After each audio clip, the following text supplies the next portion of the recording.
sənindəyəm gözəlim. Çox uzaqlardasan edim, sənə çatmır əlim. Zalım ayrılıq bizi qoymadı yetək vüsala. Səni bilmirəm, məni yaman salıb pis hala. Zalım ayrılıq bizi qoymadı yetək vüsala. Səni bilmirəm, məni yaman salıb pis hala. O sənli günlərimi salanda hər gün yada mən, tək qalıb zülmün əlində gəlirəm fəryada mən. Ümidim yoxdur, nə vaxtsa görərəm bir də səni. Həsrət dolu gözlərim axtarır hər yerdə səni. Ümidim yoxdur, nə vaxtsa görərəm bir də səni. Həsrət dolu gözlərim axtarır hər yerdə səni.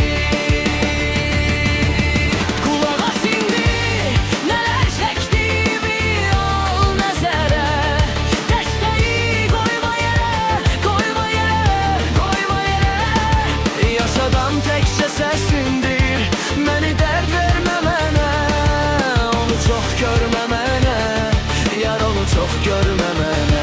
Qulaq as indi, nələr çəkdiyimi al nəzərə. Dəstəyi qoyma yerə, qoyma yerə, qoyma yerə.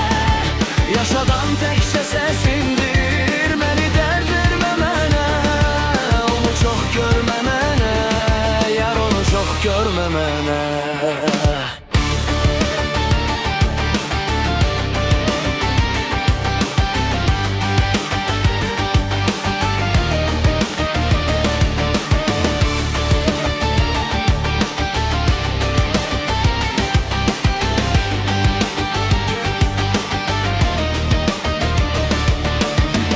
Ayrılıq möhnəti, hicran əzabı bir bu qədər. Nə biləydim edəcək qəlbimə təsir bu qədər. Bu səbəbdən təzədən sevməyə yoxdur ümidim. Belə bilsəydim məgər mən səni heç sevməzdim.